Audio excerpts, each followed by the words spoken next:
Israel has decided to ignore Donald Trump and to go ahead and bomb Iran anyways. Well, America has its own problems on their hand. Number one, a large riot broke out in Seattle. Check this out.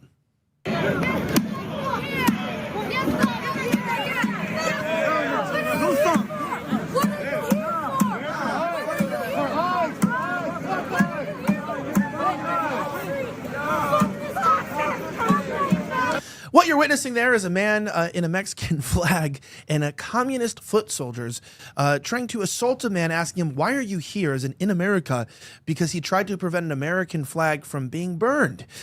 The sad part about this wasn't this last weekend. This was just called an average Monday night in Seattle. I don't know. We don't have really a drum thing or anything like that for the joke, but it is what it is.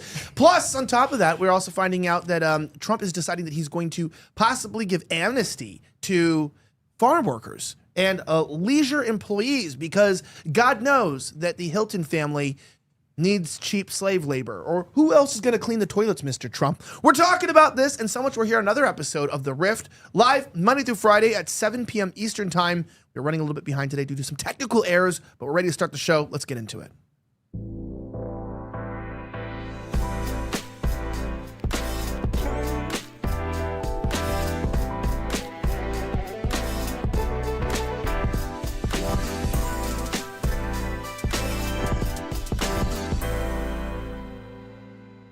What's up, Rumble and YouTube and X? My name is Elijah Schaefer. Welcome back to the show. Let's get a little bit of a round of applause there. We're very happy to be back. Thank you so much. It feels great to be alive today. I know I'm checking in safe and saying I have not been involved in any riots around the country, which makes me one of the weird ones. Joining me today is my guest. I'll let her introduce herself. I'd also like to know, have you been at any riots, dressed in black bloc, burning anything, attacking, ICE agents, any National Guard? Because if you haven't, are you really American?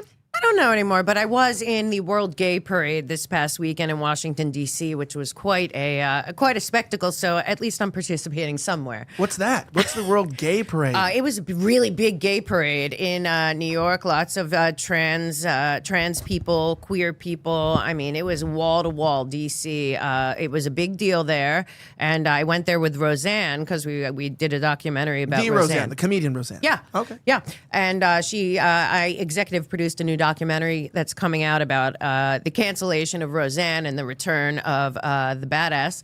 And we were there to premiere it at the Press Club, and we walked right into World Pride Week and Parade in Washington, D.C., and it was everywhere you turned. Quite a thing. Yeah, and then being a World Gay Day in D.C., people also just call that a Tuesday as well. Yes, exactly. You know what I mean? It's like, it there was very a bunch clear. of just homosexual people. They're having sex everywhere. They were just so gay. You're like, I'm pretty sure that's just called DuPont Circle. Yeah, I think. I mean, that's what it seemed like to me. It does feel like that. It feels like the world's getting gayer, and things are not getting any better. Now, today we're going to be talking and starting, of course, with our new segment, which unfortunately reminds me of BLM, where we just covered riots for the first 15 or 20 minutes. Anyways, let's talk about this new riot that broke out on a weekday in Seattle. Are you as shocked as I am that people in Seattle didn't have anything to do and didn't have to be at work in the morning? I know, it's crazy. I wouldn't have known. Anyway, let's get into our Riot Watch segment. Let's talk about it.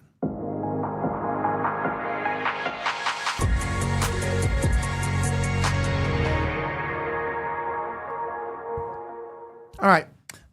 Now, I keep telling people I don't have Mel K on, and everyone keeps going, the black guy, the civil rights guy. Do people always confuse your name with MLK? No, they MLK? usually, sometimes they usually ask if I was one of the Spice Girls. It's a real accident. It never was meant to be. But yeah, no, that's a lifelong thing. Maybe. If you were a spice, would you have been cumin? I don't know. That's a good spice. Probably oregano. Oregano. I like it. Oregano goes with a lot of things. You know what I mean? I don't know. I feel like if I were to talk to your loved ones, I feel like they would say you're a little feistier than that. You know what I mean? I think they would say you're like maybe a little bit of cayenne or something, you know? A little kick. Yeah. I do like it. Okay, so let's talk about this. I don't know if you saw, but, we're in a little bit of an organized, not organic shit fuckery is what I would call it, maybe. Absolutely. Where you have literally the exact same players that were involved in BLM in 2020, the same people that were involved in the anti-inauguration protests and riots in 2016, and they've come back, and they're just as well funded. well organized, and obviously coordinating with government organizations, with the CRS, CRA. You probably have a little bit of the CIA involved in this, a little bit of the FBI running cover. And as we saw today, there was even an undercover sting where the FBI is finding out that, oh my gosh, the Brown Berets, the Lawyers Guild, all of these random people we talked about last week on that first fateful day of the organic pushback against ICE agents, they had the Lawyers Guild, the Green Hat guys, that is an organized NGO that's literally funded by communists, but they happened to be there at the organic neighborhood pushback. Somebody tipped them off. Somebody knew what was going on. And I feel like, we knew once Trump got elected, there was going to be something, like the movement of riots and protests were going to return. And I guess we have it now. And I don't think it's going to slow down. Well, it's not going to slow down until the American people realize that there are no sides and we're all being played. And we've been lied to basically since the end of World War II. Our money has been looted. We've had our labor wasted. We've had our country just controlled demolition of America. We've had president after president deal with the same groups, same NGOs, same BS with all the way up to the international banking cartel. And they're losing power. They really messed up with the pandemic. Too many people woke up, and they are pulling a color revolution in America like they do everywhere. They need regime change. It's not the first time, because this one at least started in 2016, and they didn't hide it. It's the same NGOs, it's the same lawyers, it's the same lawfare, and it's the same deep state, or whatever you want to call it, the post-Patriot Act surveillance state, and they do not want America to survive. I just don't believe they do. No, I know. And then my good friend over here, Michael Hennessey, Snowflake_news, is also joining us in the back at the podcast studio. Hey, happy to be here. You were a rioter one day. You went and toured the Capitol on a fateful day. Almost got 5 years in prison, but got pardoned. So congratulations, you know what I mean? You definitely know what it's like to have a fun time. Yeah, no, yeah. I mean, I was handing out cupcakes. I had Nancy Pelosi's wine bottle at one time. They kind of shot that out of my hand. Allegedly. But yeah, it was an interesting time. I'm glad that everything's okay now and just moving forward and making sure I'm being good. Well, let's talk about this. Okay, so let's go into this. So you got Katie Davis Court, you got Brandy Cruz, excellent journalist, two females. Such a Seattle thing to and I don't care. I'm going to be sexist here. To have two women doing these kick-ass street jobs, it's such a Seattle thing, right? I mean, it's like you have guys in every other city, and it's it's got to be women. The reason why is because still these two women are very feminine, but still have more testosterone than most of the men. In Seattle, you know what I mean? It's I do. Bigger arms too. Yeah, I just had a whole show with this E.M. Burlingham. He's a brilliant guy, and he said that that's the problem, that we have a estrogen problem, that estrogen is running the world all over the world, particularly here. And if we had a testosterone running the world, we'd be in a lot better shape. And it's not about women or men. It's just about a mentality. I mean, he thinks a little more than we call it gynocracy here. That's what we call it. It's like being bitched at by your wife, but you can go to jail. You know what I mean? Believe all women. Stop it. Yeah.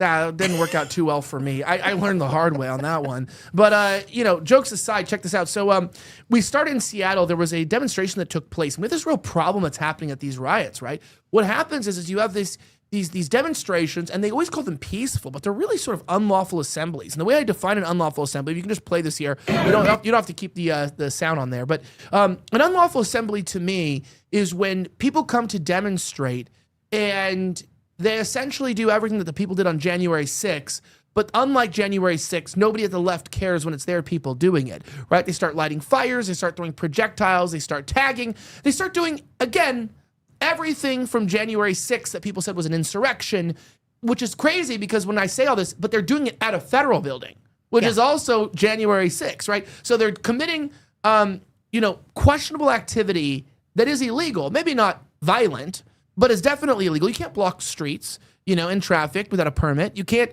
people say, and I hear this on the left, and this will get your opinion. It's like, so there's restrictions on the First Amendment? And I always ask them, I didn't know you wanted everyone to be able to lawfully carry firearms without any license or background check. I thought, our amendments are God-given rights. We can't have government restrictions on them. That's good to know. It's nice to know that we should have no universal background checks on firearms because you don't think we should have any restrictions. These people are just picking and choosing what they want. And it's like, to me, it's just madness because the cops don't get involved because they're afraid because the mayor restricts them from getting involved, and then it gets out of control and then it gets violent, and it just, to me, it's like it's all preventable, but it's intentional. Yeah, but we're allowing it. Listen to MSNBC every night. Listen to The View. Listen to the people that are drinking the Kool-Aid, that are out there, that think that they believe in something. Ask them what they believe in. They believe that, everyone that's not like them, that isn't in their ideology, should be basically thrown in jail or dead. I mean, we're dealing with like a death cult of some sort. And frankly, I don't think it's as many people as we think. I think it's highly organized. I think they're busing people to specific places. Yeah, this goes all the way back to the Weather Underground. Earlier, we talked about that there's been no accountability for decades of criminality within our government. And as we know, this is a replay of the 60s, again, around Vietnam. Yeah, look at this. I mean, while you're talking about it, look at that. That's what that is, right? So make sure you put that up there. I mean, that's... Look, they're gathered like this for like 3 or 4 hours in Seattle at the Federal Building, and there's no police in sight, right? So there is a lot of parallels, but it's like, okay, I don't mean to be rude here, but like once the dumpster gets turned on and there is a large fire in the middle of an intersection, it's possible that maybe we are tiptoeing into illegal activity. Like if you see this here, you have the fire going on. They're burning public property, and they were throwing mortars into this. Can we ask a question here?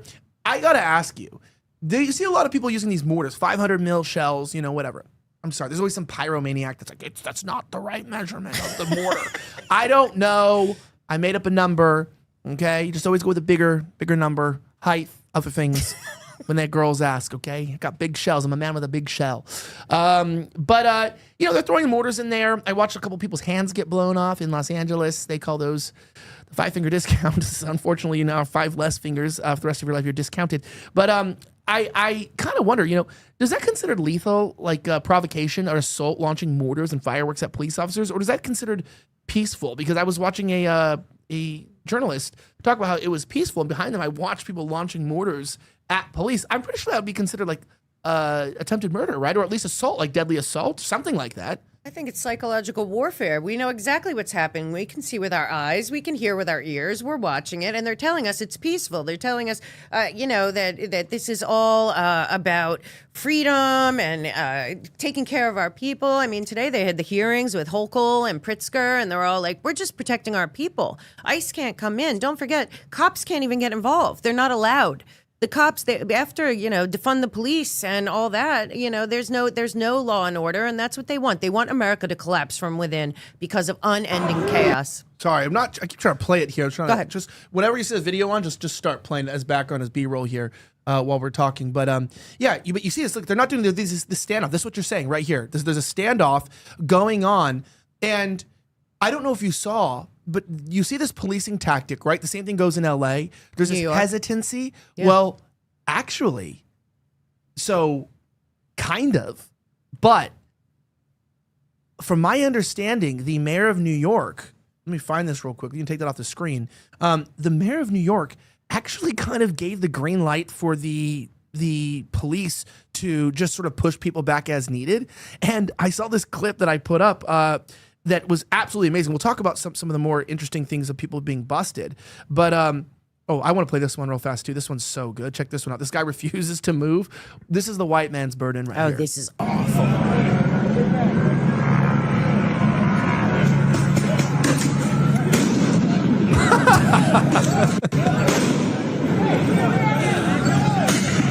Let me go back on that real fast. That was, he was waiting for this moment his entire life, All right, I don't. Is that he might have even been from 2020? I don't even know when that was from. You saw that, right? It's actually more. Why can't we just deputize our people? Like, what if we just let people? We were supposed to be able to, weren't we? Isn't that the whole Second Amendment? Yes. Like, it's like, hey, not just the Second Amendment. When a government becomes the enemy of the people, which the whole thing is, there's no left and right, Republican, Democrat. It's a whole criminal organization. So at this point, the people should be standing up, and enough's enough. But you know what? These things go on because people are running the controlled demolition of America, and they don't seem to care. And these useful idiots will come out in the street for $200 and do it every night. And they do get paid, by the way. Oh yeah, we uncovered that. I integrated myself for a long time. People will be happy to find out. I just got reassigned to the field, so I leave in the morning, like 6 a.m. I'll be back out probably like indefinitely now, just like in the field for as long as this unrest is going on. Because what I noticed is that there's not really a lot of good journalists out there right now, like trying to uncover what's really, who are the groups documenting what's really happening. You saw a little bit of that with Fox, which we'll talk about with the face shields, and it launched an investigation. We found out what group was behind the passing out this the supplies that were made to help people riot, essentially. I'm trying to think of the legal word, but I forget what it says in the report. However, look at this clip from New York. This is so freaking fantastic. So they tried to barricade. Okay, sorry. They tried to barricade the police in, and the New York mayor told the police to have I was reading the edict. He said you are allowed to police, hands off, you can stop the disorderly conduct of these unlawful assemblies. You're allowed to break them up. And look at what police do when they're barricaded. You see the police on their bikes and their little shorts, in Seattle. It's so embarrassing. It's so embarrassing. The shorts, you know what I mean? I'd rather be at a gay parade in DC than wear shorts on a bike. You know what I mean? It's like 2 steps below a mall cop. You've got a firearm. A mall cop in pants on a Segway is still more masculine than a short spike guy. Well, you know what I'm talking about? Women don't get boners, but if they did, it would be a boner killer. Oh boy, right? Is that not a turnoff? We see him like a little man in shorts, be like, "Hey, you're breaking the law." It's like, sir, you're breaking fashion law. Yeah, you know what I mean. This is nationally criminal. It's a mall cop. It's disgusting. It's crazy. Mall cop. Yeah, but it's like you deputized this guy. Okay, it's like. It's gay. And might I remind you, this guy's literally arresting transgender Antifa, and he's still gayer than them. How do you manage to do that? I guess it's a good job. Yeah. It's like, oh, Seattle, by the way, you're going to be a cop, but you got to put on some shorts. It's like, oh, this is awkward. I know in DC they wore shorts too, and I'm like, man, I thought the gayer stuff was going inside the Capitol. I thought the gay sex was happening in the rooms. We saw that recorded. Remember that? Oh God, yeah. And that guy didn't even get in trouble. But I'll tell you what, I don't think he didn't. I don't think that they. I think he's an OnlyFans guy now. But I have to tell you, wow. I don't think that they even care. I really, at this point, the people in Seattle have given up. I mean, really, it's just. I don't think these are cops. I think they've gone full. Like, what did Obama want? Like civilian, like the guy that's running right now for mayor in New York City. He wants to get rid of all cops. Correct. And have social workers. Yeah. Remember 2020? That's what I think is happening in Seattle. And then the girl got raped. Do you remember that? They had a social worker, and they were like, dude, she got raped by the criminal. It was like, wow, wouldn't that be crazy if we had like guys doing this and they had guns and stuff and training? Is there a word for that? No. These are the civil servants that Obama talked about. Remember, he talked about the whole the civilians, not the police. We need the civilian army. They're coming out of the Obama Foundation in Chicago, I swear. Obama. And they're all over. Obama, our first gay president, Yeah. And I support him. I saw him today recently, and I never realized the unfortunate physiognomy of his ears. I never really noticed that till now. Little Dumbo ears, Yeah. Guy could hear from a mile away. He's like a dog. He's like, so anyway, check this out. So they barricade these police in, and they basically try they just fuck you. We're gonna run you over. Watch this.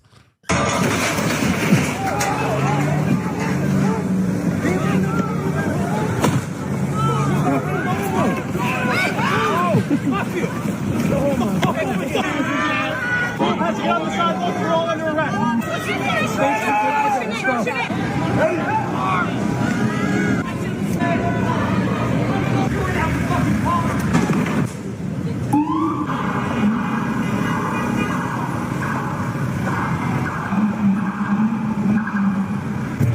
And believe it or not, again, this was all before Trump started deporting people. That was last Tuesday as well. These are not even actual riots. These are just normal days in the city. Did you see how they were like, no, we're not going to let you barricade us in, and they just drove through? That's similar to a clip I'll play in a little bit where it was like, he's kind of saying like, look, if they're kind of surround you, you're under attack, you're allowed to drive through, essentially what he told the officers. Why are our officers not allowed to enforce the law? That was what I think we were all introduced to in 2020. Yeah. Was we never saw... I want to remind you, I still don't have feeling in the left side of my face after being jumped in Philadelphia, but I've considered suing the city to this day of Philadelphia because they were given a stand down order during the looting. The police were, and it's recorded, and I got permanently damaged from it because the police were told not to do their job. And I feel like there's a lawsuit somewhere there. Where's the humanity, though? Where's the compassion? Where's just being a human being, a normal human being? Being a cop is so hard to begin with. And now, if you're a cop now, you've been so neutered, you can barely do anything. In many of these cities, mainly the blue cities. But I have to tell you, if I was the wife of these guys going right into that or whatever, I would be so mad that they're not allowed to do anything. They're just sitting ducks. A lot of cops, especially I know in New York, they didn't even want to go in and help people anymore. And the people that were getting hurt the most were the mothers and fathers with kids and all. I mean, there's no... it's like there's no love. There's just all hatred, and it's so ugly and it's sad. And I think we should all be equally disgusted and ashamed that this is happening in America again. Yeah, but it's the same money. Again. Same money. It's again. Like I was talking. Again, I'm like, I guess I have my stuff here. So I was getting my press bag out. I have my Henny for the first time. Is going to be going out in the field with me. Wow. So. It's going to have a lot of fun. I'm not going to say where we're going, but we're going to be going somewhere, We're going to be around. We're going to be all around. But Rift, we have journalists out in D.C. this weekend as well, by the way. I won't be there, but we have a journalist. We'll be somewhere else, but we have a few journalists out. So we'll get back to field reporting. That's what I always did for many, many, many years. And I always really enjoyed it because what I noticed is there were not a lot of good people investigating these questions. Who's funding these things, right? One of my favorite things was when they had the Antifa kitchen in Portland during the siege, and they had the people took donations from all over the world, and they raised like $500,000. Remember that? And they left. I do. And they booked it and just stole the money, and it was like I actually was laughing. I'm like, you know what? People deserve this. But I thought someone would learn. That this is when I became very black-pilled. I was like, someone's gonna learn. Oh, we're not gonna do this again. And then you see this. Let me see if I can bring this up here. You see, yeah, here it is. You see back in Seattle. Look at this. We're back. This is happening last night, We're back watching more. This is again Katie Davis Court, I'm pretty sure here. Wow. But you're seeing more of this same, you can leave that stuff up when the clips are playing. You're seeing more of the same stuff of the police, dealing with this. And if I showed you this clip and made the segment about 2020 and what was happening in Seattle, you would have believed it because the cops were also gay then in shorts as well. You know what I mean? So no one's learned anything, including the cops. Well, no one in America is learning that this has nothing to do with America. This is a global public-private partnership of bankers that are funding this through NGOs. And it has been going on for decades. They investigated all these same people back in the 50s with the first infiltration. It is the same money. It is the same people. It is the same objective. This is all the same thing that happens in every regime change where these people go in and they need a puppet there to go along with their stupid international banking bullshit. I'm sorry. And this is what's happening. America is in the middle of a massive color revolution, no different than Ukraine in 2014 that nobody's allowed to talk about. But I played video this morning on my show. It looks exactly like this. And the same thing in the Ukraine time when Victoria Nuland and Obama and Kerry and McCain are over there overthrowing their government on our behalf for whatever reason. What it looks like is that. And then you're watching the news, CNN and stuff at the time, peaceful protests. The same language, the same reporting. And then you dig in to the international NGOs that are fomenting that. USAID, our CIA, this is in the name of the American people, but it's going on all over the world. And that's who's funding this right now. And that's what I'm saying to Cash and everyone. Go after the white collar criminals. Go after, finally, Tides Foundation, Arabella, Open Society. Go have Samantha Power come in front of the United States of America and tell us about all that money USAID sent to all these different countries and where it really went. We're talking about trillions upon trillions upon trillions of our taxpayer dollars paying for this crap in the rest of the world, and now we're paying for it here. Well, I think this is where I want to let's talk about this because there's always like two groups of people fighting, and I think it's so disingenuous. It does absolutely nothing for us. There's people who the only answer they'll accept is it's the Jews, and there's the people who will never accept that it's the Jews, and they want to talk about anything else except for Jews. The truth of the matter is there is a lot of Jewish organizations, including HIAS, different organizations that are involved in immigration or different things. But what nobody wants to talk about in the middle of all this is like, so the Jews or whatever. But do you realize, I always say this with protests, it's like, oh, it's Antifa, right? This is what the right used to do. It's Antifa. I go, okay, Antifa really just does mean anti-fascist. The left is kind of right. There are groups that are in these. When you say Antifa is just like, you're talking about people in black bloc, right? This is a smaller example than who controls the world.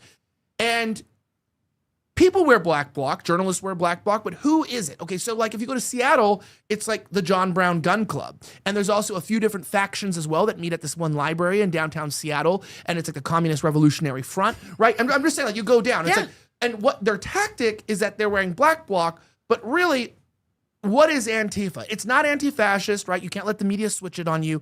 It really is truly Bolshevik communist groups that have embedded and trained paramilitary communist organizations for decades. And that's what it is. So when we say like, okay, the Jews control the world or this or that, it's like, okay, what do you mean by that? Like I always ask people, what do you mean by that? And the truth is what people are not talking about today. And I think we learned from USAID is like, what's a huge problem is that these NGOs are going completely under the radar, getting no attention because everybody wants to talk about which group or this group that runs the world, but nobody wants to name names. These groups have names. They're not all run by Jews. 1,000%. But I said they're not all run by Jews. And also, the crazy part is that even though a lot of them are, the weirder part when you go down is that these groups are legal. They're operating under our charter. We're paying for them with our tax dollars. Yes. And they're oftentimes working against us in the world, not just domestically, but like the CIA. They are in fomenting and enacting all of the things that we hate. And I know you know a lot about this, but I'm telling people, it's like, why are we going to war? Well, the money's in the Reconstruction. Exactly. Right? And so it's like, but who's making the money? It's the NGOs. Why do you think every politician has an NGO? Everyone's got a foundation, Everyone's got a nonprofit foundation. So that's because the Rockefellers built the model back in the 30s. That's why. This is a long game. This goes back to before the First World War. What happens after every war? Reconstruction, they try to put in the League of Nations. That didn't work. One world government, top down, out of Brussels. What happened in World War II? They came out of that, and between 1943 and 1954, the entire world became funded by the United States taxpayer everywhere. Every overthrow, it's coming out of USAID, it's coming out of National Endowment for Democracy, it's coming out of this. The question is why, and how did this happen? And to me, I get the whole Jew thing, but I'm telling you, to me, at the tip of the spear that is running the whole world like they are the parent company of planet Earth. This is how I try to explain it. They're the parent company of planet Earth in their minds. Some of their representatives happen to be in Bilderberg today. So they're this group of people that believe that they're the superclass. I personally believe that they are godless people that believe that they are gods and superior. They call themselves the superclass. But what we have to understand is that this is a global financial, what I call the international banking cartel. That's at the end of the day funding all this laundered money for regime change, for capture of nations' resources, for internal struggle, this stupid responsibility to protect fraud. And what I found out in my recent stuff, and I'm probably going to have to write a book about it because I can't even believe what I'm finding out, is that the Bank of International Settlements is probably why the entire operation to just point at the Jews is. But what I will tell you, which is the psyop here, is that the people that I've identified as really benefiting on the highest level from world wars, which they want us in World War III, this is part of it, what's happening in America. Because World War II was the last great reset. Now we have the whole international monetary system was built from that, right? We got so screwed after Let's talk World about War it for a II. second. Let's talk about that. Okay, so let me tell you what I'm looking at right now.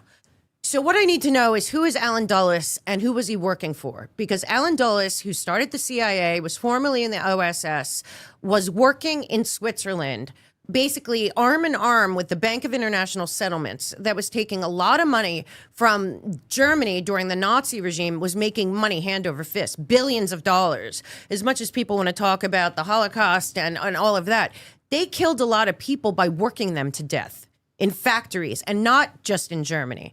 In France, in Holland, in Lithuania, in Czechoslovakia. I mean, people don't understand Ukraine. So the Reich, Third Reich, was making a ridiculous amount of money. Well, where was that money going? into the Reich Bank. Well, it looks like in 1944, a document that was released by the CIA in 1965 said that there was a meeting. There's a bunch of articles out there about it. The document's real. You can look it up. That basically Hitler and his inner circle, and then what were called at the time industrialists. And if you look at Rockefeller's memoir, he called himself an industrialist around that time. So that's the entire banking sector right there. And then the multinational corporations also, they all got together with the banks to decide how to start funneling money out of Nazi Germany before Hitler surrendered. So I've said for a long time, maybe Germany lost the war, but I don't think the people funding the war lost the war. I think Do you think Hitler knew? Yes. That they were doing this to him? Because yes. You know who Jack Cruz is? No. Okay. Well, you would love Jack Cruz, by the way. You should have him on your show. He's Definitely. He's a fantastic crypto billionaire and just genius guy. Great. And he was telling me that he really doesn't like Hitler at all, right? So but he's also very woke on the Jews, meaning like he's very like, okay, yeah, Hitler was right about, the international Jewish families in the bank, but like Hitler's not some like person you should be worshiping, or like, all these young kids have this idea that he's like some savior to the white race. He was a struggling artist, is the truth. This is what he's saying. He was a pawn. groomed. He was saying he was a pawn. He was groomed. From the crown. Like groomed. It's a little different. I think that they found, remember, he was going around, he was an artist, he wrote Mein Kampf. I mean, that's real. It was a good book. But well, I'm saying it was very well written. Well, it's still read a lot, right? Yeah. But I will tell you, I think people such as Kissinger, a lot of the international bankers, certainly the Crown, the Netherlands, a lot of people, Switzerland, they were enamored. They had a huge event at Madison Square Garden where he was the guest of honor in America. He was on the cover of Time magazine. Supposedly, the truth was that he was somewhat of an actor and that he had charisma and all the skills that a major movie star would have, and also this anger, and that he was groomed to be exactly what he ended up being.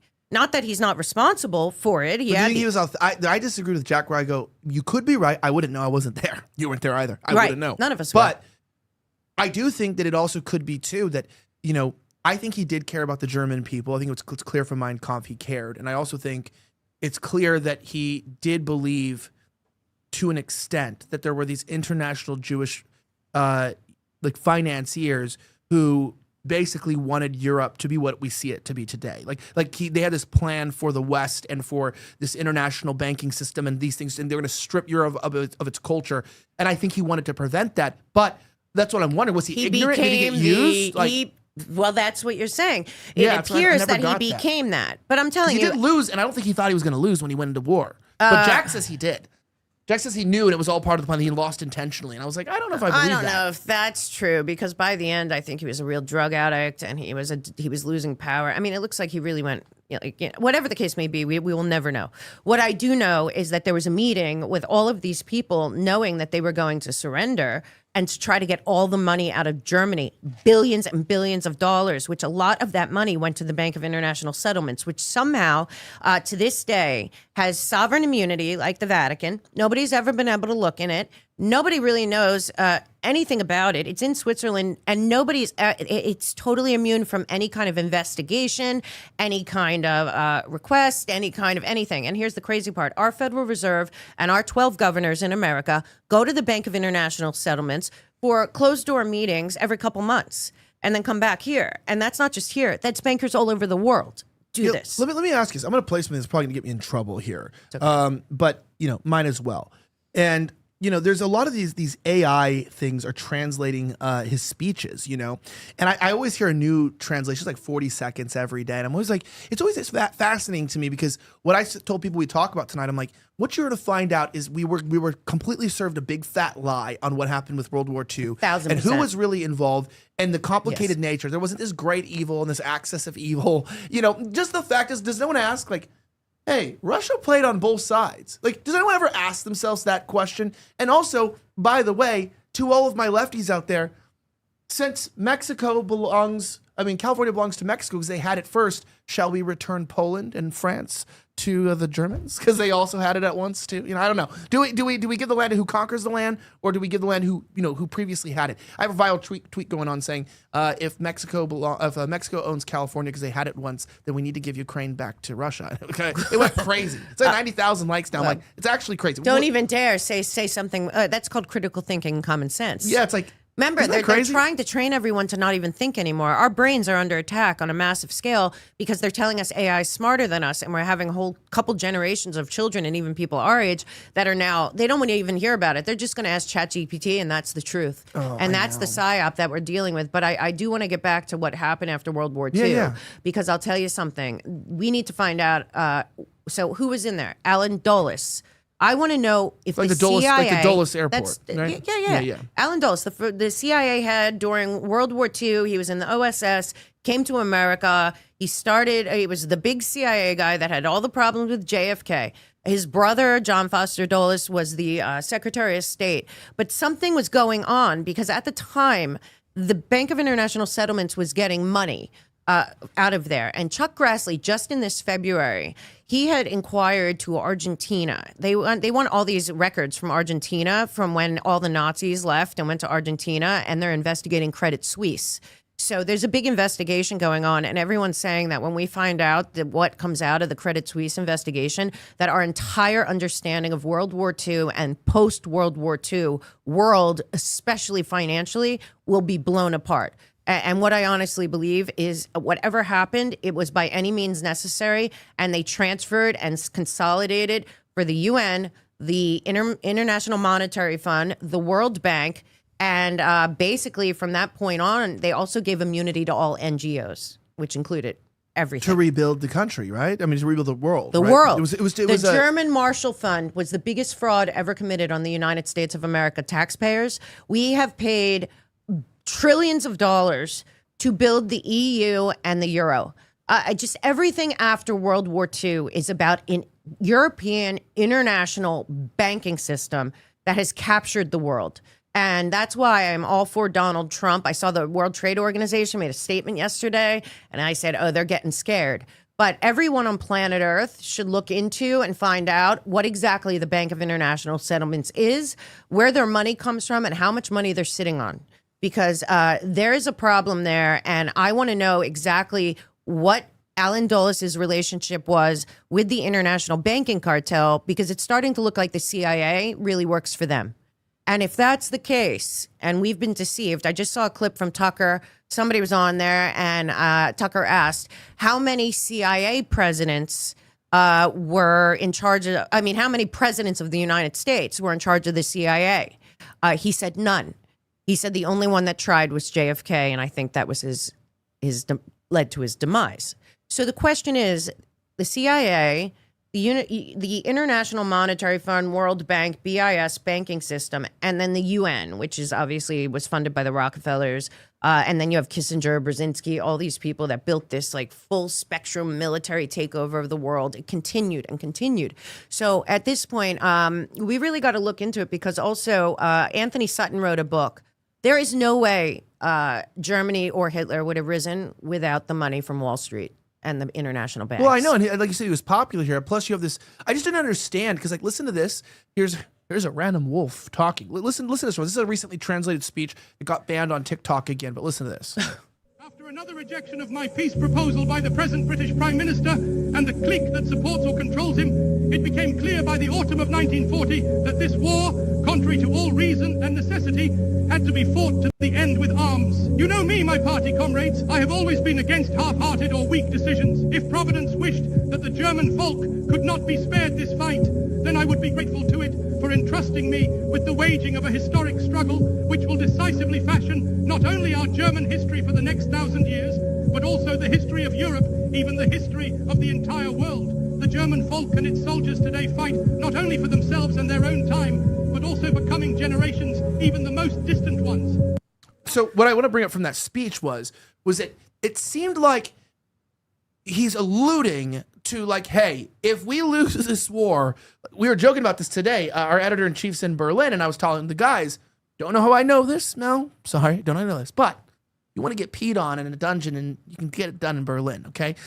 They have the clubs there, okay? Yeah, well. But they have them in LA too, trust me. Correct, but I'm just saying in Europe, if you want to go to get some dark stuff going on, intimate stuff like that, Berlin's got it, right?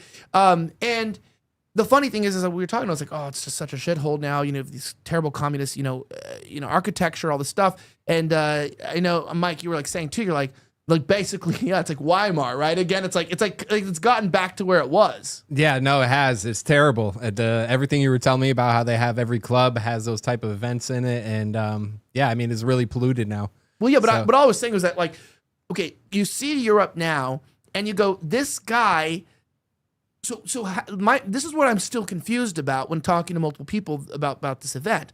Is like, was he privy to a plan? Because he says an international clique. I was just watching today how John Kerry's family, they even breed based on their nose and like their face shape. And they're like they've always been a Jewish advisory panel to like the Portuguese royalty. And when I was watching this whole thing of like, is John Kerry Jewish? Yeah, he changed his name. Yeah, Are you serious? I didn't know that. Yeah.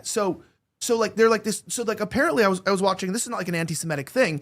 This historian was talking about how there was these like proletariat Jewish families who would like serve as the official advisors to like the royalty in Europe for hundreds and hundreds and hundreds of years. And each family had like their own distinct royal family they advised, and they were used to sort of like, because they could barter with the other royal families. So when like relationships and diplomacy failed between like a king and another king, at least it's like a second line of defense. It's almost like criminal versus civil court, right? The kings would be the criminal court, the civil court, like we could kind of, work through the Jewish families to figure out finance and money and what was going on. And they were like served as like a liaison, and it was because they were very, very, very well connected economically. And she was explaining how like, with these people there, I understand there was these cliques. She used the phrase clique too today. She's a liberal, and she was talking about how there was these cliques in Europe, and they sort of advised the royalty on what or what not to do. And I saw the phrase there today, clique, and I saw that he was like, what they're planning to do is for 1,000 years, it'll redefine Europe, and Europe is profoundly lost. Did he know? Like, was there some plan and he was a part of it? And then he rebelled against it? Was there a plan? Did he just guess? Like, did he just guess what was going to happen, or saw that there was some massive, like, Kalergi plans type great reset? Like, was it like today where Klaus Schwab's kind of telling us what he's going to do, where people at the time saying, here's what we want to do to Europe. And he's like, F you, no, we're not going to do that. And you're all Jews, and we're going to, get you out of Germany. Or was he, what Jack Cruz said, was he actually diabolically evil in the fact that, like, he basically had to like start the world war and then lose it in order to put the plan into action? Like, was he was he a pawn? I think he was a very angry, very evil actor. I know a lot of them still.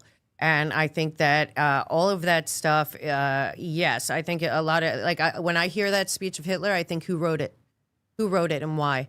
And if we're talking about the Rothschild banking family of the 5 brothers, that's true. That's true history. And the Rothschilds basically merged with the Rockefellers. This is true history.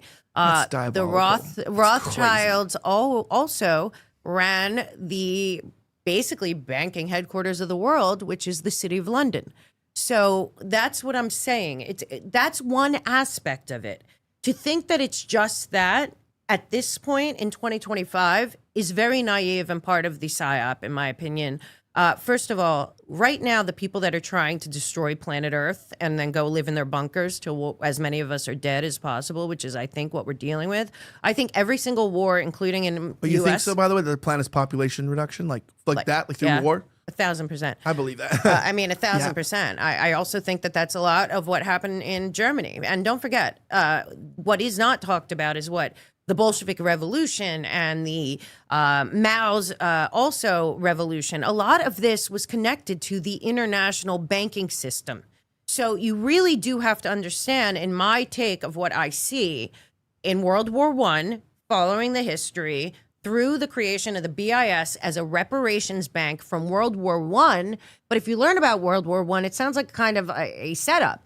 Then you find out that they wanted, at the same time, the Bank of International Settlements comes, they want to do the League of Nations. But at that time, America was smarter, and actually patriots gave a crap. And they said, no, we're not going to have we fought in 1776 to separate ourselves from Europe, to have a independent country over here in North America. If you read what George Washington said in his farewell speech, we don't want anything to do with your country. We don't want you to, we're just going to have nice relations, trade, but we're going to stick to ourselves when it comes to government, and we're going to leave you to do your government yourself. We're not connected to Europe. Okay, well, they try again to pull the America back into Europe.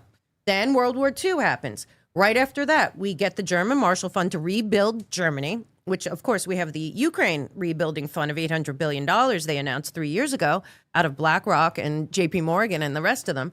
So to me, right after World War II, they had all this money that was laundering through Switzerland. The Bank of International Settlements didn't hide that they were taking gold from all these countries, all this stuff into the Bank of International Settlements. Nobody could look at it. And who was running that bank during this time? An American named McKittrick. And frankly, it's pretty disturbing when you read about what was going on, because it appears that at that 1944 meeting with all these people, they started funneling money through Argentina into the United States. A lot of people call this the Fourth Reich plan. I don't know if that's what it is or not, but I do believe that this happened. And that money was coming through banks into our banks in New York, into our businesses. They were opening. It was Krupps. There was a lot of German companies that were coming here, but a lot of people believe that that's how they were funneling money out of there into here. So we also have Operation Paperclip during that time. We have what Chuck Grassley is investigating out of Argentina. So now we've proved that both Mengele and Eichmann, we knew Eichmann, but Mengele came here. I mean, this is now fact. And it wasn't just 5,000 Nazis. It was 12,000 at least. Yeah, I mean, we basically created NASA to employ them, by the way, and also as a slush fund. Somebody asked, though, by the way, Noah S99, let's get a little round of applause there, sent in $10 and said, ask her if she knows about the Morgenthau plan or the Marshall Plan. Yes. Ryan Wazenlager camps as well. I don't know if that relates to this, but that just came up. No, I certainly know that the German Marshall Plan was the biggest fraud on the U.S. taxpayer ever. Do you know that most of our money goes right to the World Bank? Our taxes. Not only is the Federal Reserve not a Bank of America, but they seem to take orders from the Bank of International Settlements that nobody seems to be able to tell you how much money they're sitting on there, who runs it. The central banks run the central bank. That's the thing. I was on Alex Jones the other day, and he played a clip of Bernanke, I believe, where somebody was questioning him and asking, like, well, where'd the $800 million you sent to these international banks or whatever go? And he's like, we don't know.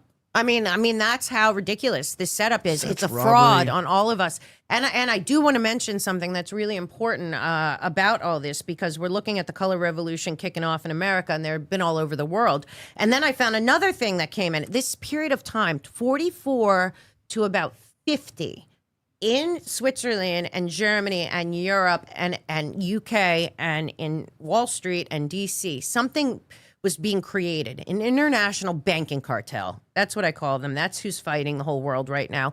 That's who's pushing us to World War III. They need another war. And this war will be nuclear, like Tulsi Gabbard put out that terrifying video. Who on planet Earth right now that even has any monicum of love of humanity or God or their children would ever even encourage a nuclear war? Yeah, and they're pushing it. We'll talk about that in a little bit with the Iran stuff. I don't want to keep bringing it back to this, but you're more educated on these topics than I am. Shout out to Homer J. Fuentes as well in the chat with a little bit of confetti. Sent in $20 and said, I'm at the Panthers Oilers game, so I can't watch tonight, but please ask Noah about the P Family Bank of America. We'll talk about that in a little bit. Also, one more chat as well that someone just sent in today. Really appreciate you guys supporting through the super chats. $20. Let's get a round of applause, some confetti. JW310 said, I'm tired of wars. Yeah. I love those basic comments. Stop the money, stop the wars. But it's so true. And also, Noah S99 also, the Marshall Plan dropped 50,000 tons of porn into Berlin. You dumb broad. Okay. I don't know what is that? Sorry. Well, who paid for that? I should have read that. But my bad. No. But who paid for the porn? The international NGOs that all got immunity in 1945. Did that really happen? Did they drop 50,000 tons of porn? Probably, because they turned the society into a degenerate, disgusting. They destroyed Germany. Germany was sacrificed in World War II. It was so beautiful. And like I was going to say, but it's being sacrificed right now. They got rid of all the Jews, right? They said, didn't they do that? Germany is not a free country right now. They are controlled by the aristocracy that runs the EU. They don't. I had on a guy today from the AfD, the party that they're outlawing, the MAGA party of Germany. Yeah, the people that they like democracy, but they can't have them run because they're too popular. Well, they just don't want Germany to go through it again. They were the pawn of the world in World War I and World War II. Why would they do this again to themselves and their children? You know how long it took for Germany to get any respect after World War II? I mean, I don't know why the German people wouldn't stand up and say, "No way, we are not supporting World War III."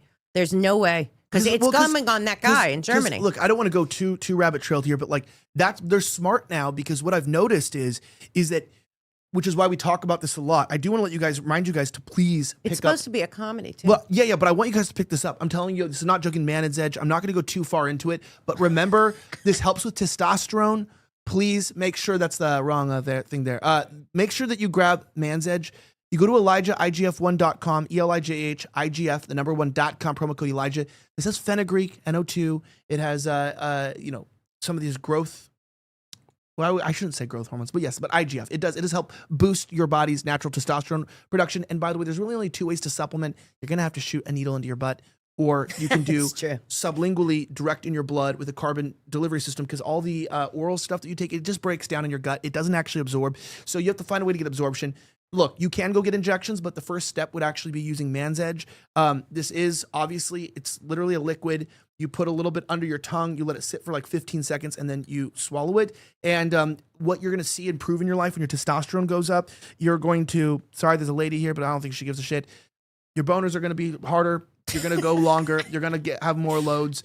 Your wife's going to be happier because, you can make her happy and still continue and go and go and go and go. And also, but the most important part is you get your grit back, your drive back.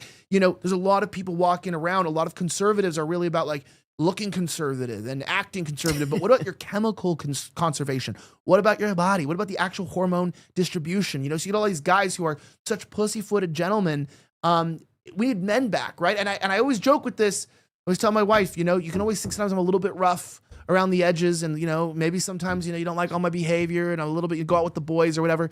But men used to impress their women by raping and killing people. That was a time in history where they used to just go out, rape, kill and pillage, and now they have strip clubs. But the point is that people had testosterone, and I'm not promoting rape and killing or anything because I'm not part of the CIA, but I do want to remind you that you can actually get your testosterone levels up, that fatigue, all those things. Buy one, get one 50% off right now at ElijahIGF1.com. And then you get an extra 10% off with my promo code Elijah. So you get at cost, and you have to do auto ship, but it works. And I've seen such good results myself from you guys. And just reminding you guys, that's what I wanted to talk about here, is that the reason why I think, I have it right here, right? The EMF and stuff. I think one of the main reasons why people are not, it's different now is 2 things. I've always said there's 2 reasons why people aren't standing up. Number 1, it literally is the war on testosterone. It's because how could you even have this gynocracy without men being chemically castrated? And number 2, it's the surveillance state. So it's we've never had, you get around, everyone's so on edge. You can put cancel culture and all that a part of the surveillance state, but people are so cucked where it's you ask people questions and they say what? You see street interviewers asking an obvious question. Why is South Chicago so violent?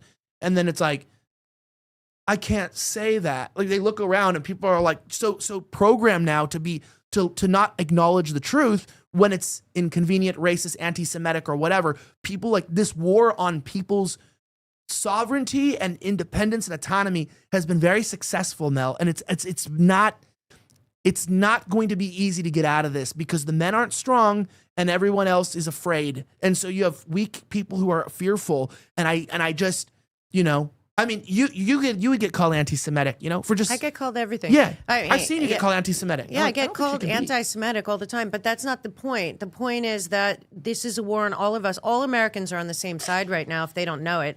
I don't know what else. I can't even imagine, but it's just because we're not educated about the international system that is running the world. I was going to tell you also, all of these NGOs that are funded, most of them, this is out of the Rockefeller playbook. Just go look into it. But I'll tell you, in the 50s, when the Church Committee got together, they investigated the Ford Foundation, the MacArthur Foundation, all of the Rockefeller foundations. It's a model. George Soros uses the model too. There's dark money, Arabella, Tides, on both sides. They're all in on it together. The bottom line is that our country was taken over by an international banking cartel cartel and a bunch of NGOs and a bunch of untouchable regional meetings that they have. And right now we have the illusion that America is a free country, but I firmly believe that there's a parent company running the United States above Washington, D.C. Who? I believe that it's the globalist billionaires that are also members, like Larry Fink, and you got Reid Hoffman, you got Soros. I'm sure there's people on both sides, but I'm just saying these are the global public-private partnership. It is the multinational corporation boards in bed, I believe, with the international banks that go all the way to our Fed. And the City of London, Wall Street, all of that. And then, frankly, I believe that the Lawfare crew, which is a bunch of NGOs, think tanks like Brookings, and all of the think tanks that are funded, all the universities that are funded by the same globalist billionaire money bags. So when we're watching, I mean, that every single Democrat, or the mostly socialist Democrats of America, voted against the Doge cuts today of $9 billion. That money is going to overthrow regimes that are not going along with Agenda 2030. Agenda 2030 that Obama signed this country onto with Samantha Power and Susan Rice in 2015. It is a global public-private partnership with the international banking cartel running a totalitarian technate based on the idea that we have 17 sustainable development goals that we have to protect the world. This goes back also to the Rockefeller Institute. And don't forget, people talk about Jeffrey Epstein, who did he work for? Well, I don't know. He was a member of the Trilateral Commission, a member of the Rockefeller Institute, a member of the Council of Foreign Relations, had a office at Harvard for years, which is a giant billion-dollar NGO, basically, when you look at their endowments. And you just look at all this and you think, oh, my God, it's been the same people basically since World War I that have been manipulating the world to get closer and closer together. And you look at like Kissinger and Brzezinski and all the plans, the Project for a New American Century, which kicked off to what? 9/11 and the Patriot Act. The Patriot Act was the second biggest betrayal on the people of the United States of America after the Federal Reserve. The Federal Reserve was when the bankers, see, because part of me, and I know people don't like this, but I always say on 1776, July 4th, that we celebrate, and I always say, read the Declaration of Independence and tell me where we are. Because I frankly believe that the Crown and all the people that funded all of that went back and infiltrated America and took us back in their minds. They were never letting go of America, if you actually read about it, that they infiltrated us through the banks, through the Federal Reserve, and we are still beholden to them to this day. And frankly, whoever's running our monetary fund is a scam on everyone. It's not real money. We're not allowed to even audit our gold. I thought that was happening. You know, the rest of the world's collecting gold because that's why they needed the Great Reset. That's what I think the pandemic was about. Don't forget, Klaus Schwab put out COVID-19, the Great Reset, within 2 weeks of the lockdowns of the world. Why? And how much money changed hands during that. So what I'm saying is that I think their financial model was failing. They need a third world war to do the reconstruction, to reestablish that. And it's going to be in the terms of technocracy, because don't forget, Brzezinski wrote that book about technocracy and efficiency and you know, the problem. And then you go to the Rockefellers and you know from Limits of Growth that the problem on planet Earth to the social elite, to the industrialists and these internationalists and the people that go to Davos and Bilderberg and the COP conferences, they believe that the problem on planet Earth are humans. It's in the Limits of Growth. You know, then you look at the meetings, the Good Club meeting of 2008 with Gates and everyone. The two things were pandemics and depopulation. How are we going to make that work? You know, if you go back and look, so the bottom line is I think their financial model was failing after 100 years. They needed a financial reset on the global level at the very top above all of our nations. The only nation that they fear is the United States of America because of our Constitution and Bill of Rights. And they expected the American people to stand up and say no. And right now, with what you see going on the street and thinking that and making Trump the boogeyman, this isn't about Trump. This is about the whole world falling into a technocracy where a global public-private partnership, tech bros and bankers are running every aspect of our lives from birth to death with full surveillance. And the United States of America is the only country in the world that has a constitution that says that's not allowed. But if it's a paper on the wall and the people in the United States are like, well, we'll get out of it somehow, we're never getting out of that. And my fear right now is that it's already built. They expected Harris and Biden to go in. I saw the $3 trillion. I saw all the money in the infrastructure bill for ledger technology and surveillance technology and biometric technology. And remember, Harari during Davos said that during COVID, we all accepted surveillance under our skin. You have the Oracle guy come out there with Sam Altman and Trump talking about Skynet.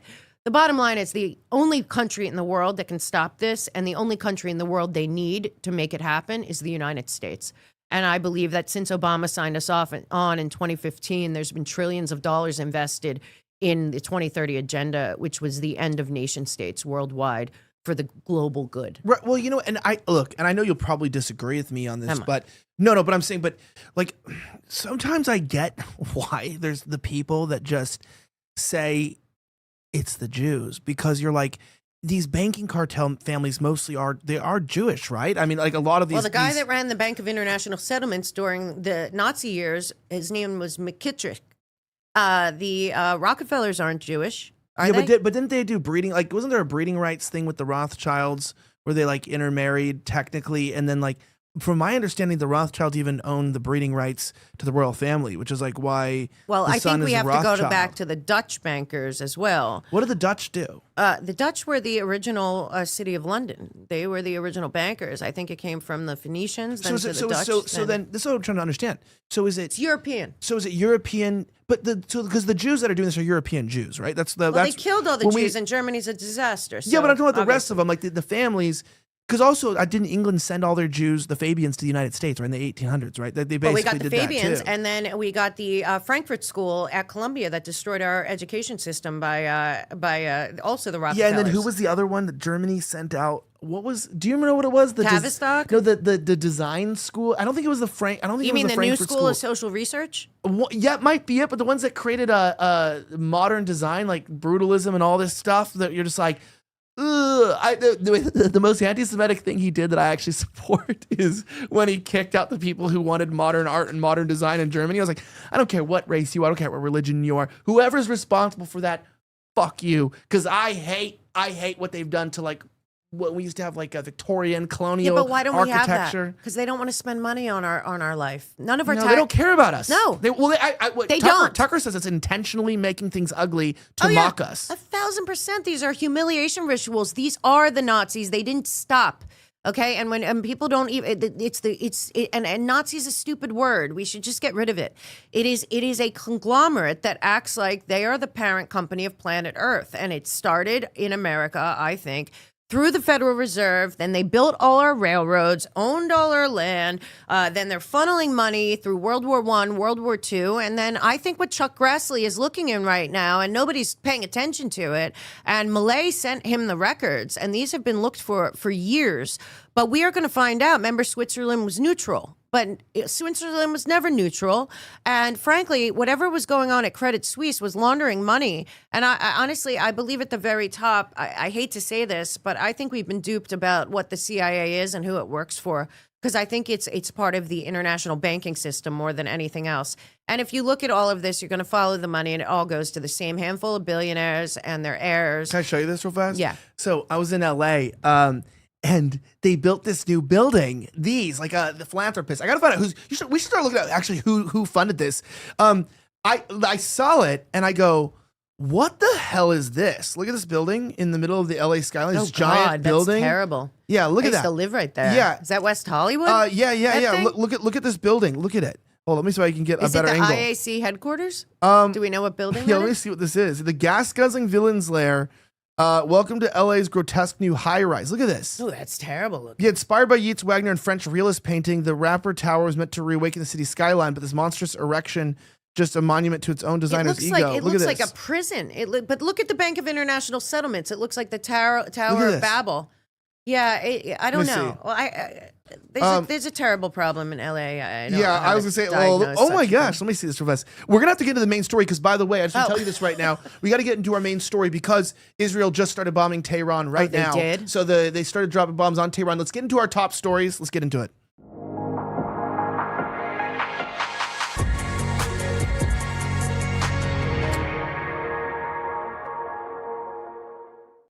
Breaking news: Anthony Cabasa from OAN here and Newsmax independent journalist just posted this right now. Check this out.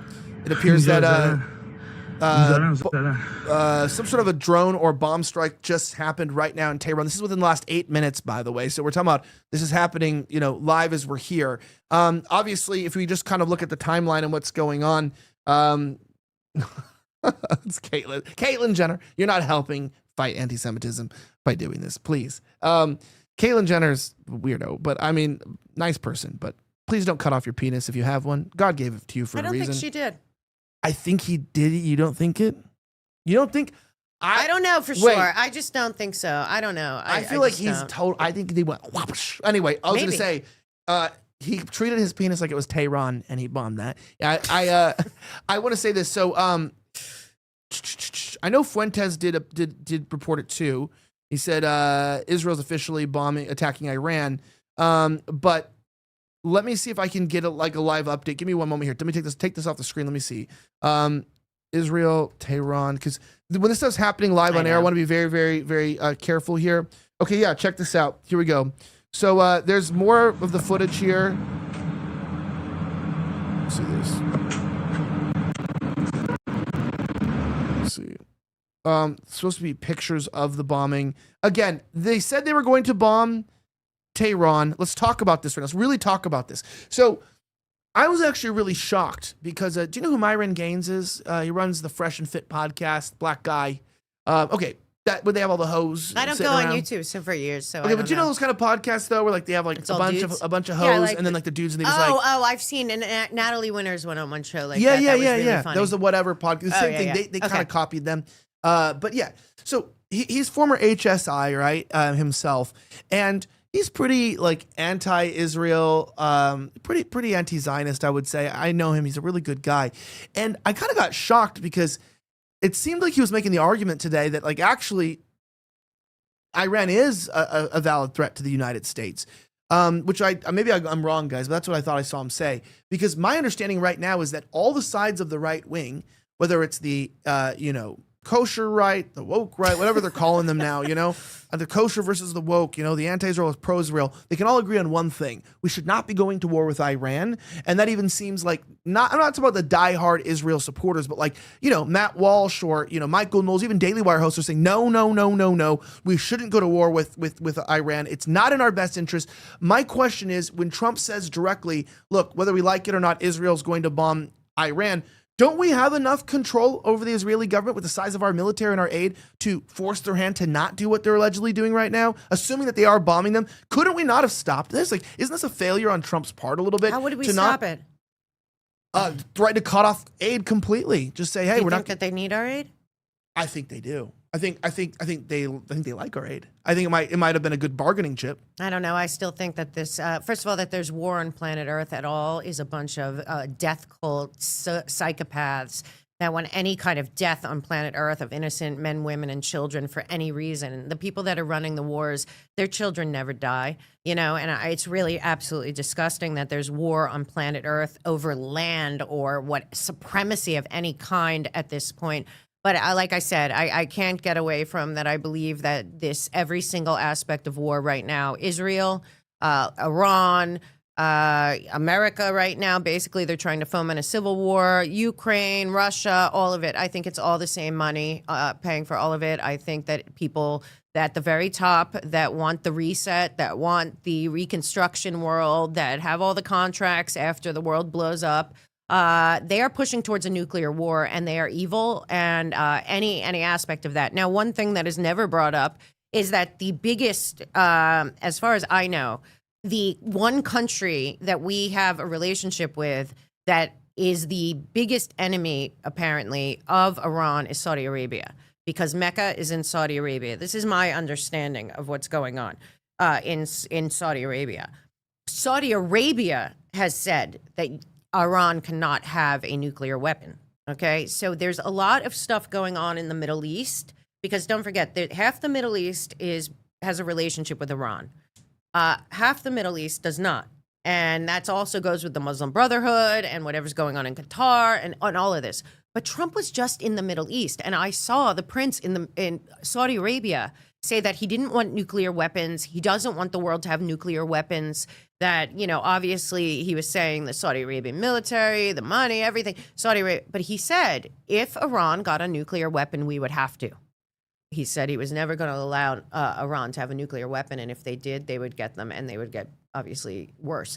Nuclear weapons at all is psychotic, and it's insane, and it's unhuman, and it's evil. To even that we even have those weapons, but let alone we don't know what bioweapons we have. But I still believe that the entire world war is being funded by the same people the First and Second World War were funded by. I just can't not believe that this is all a huge psyop on 8 billion innocent people by a group of people that will not let go of power. And also we don't know if this was Israel. By the way, Israel hasn't claimed, from my understanding, responsibility for these attacks. But like, I just happen to feel like Israel wants a war with Iran for the same reason why they've wanted a war with every country that the United States has had a regime change with. They want regional control, not only of the area, but also this is a blood feud. This is an ancient blood feud. There's a lot that goes on to this. This is not like, I think it's weird that, like, you know, Americans just think that, like, you know, we kind of see things as like a modern day, like, oh, Iran's just building a nuke. And it's like, no, there is ideological, religious, you know, splits between Iran and Israel. And they have reason. Israel has a lot of reason to not want Iran to have power, to not want Iran to be where it is geographically, and to make sure that they have regional control, because they are an empire in their own way, Israel is. But the United States, in my opinion, has fought every single war in the Middle East primarily because of Netanyahu's speech in the 1990s, and they lobbied and took control of our government through AIPAC and other outside funding like Adelson or whatever, in order to push us to strategically fight and wage wars. Now, I don't think that that's the only reason we fought. I think that the neocons have been wanting this form of warfare. I think when you look at Bush and the way that even he found his, you know, purpose per se by fighting the global war on terror. This is the new neocon mastermind. That's what he's doing.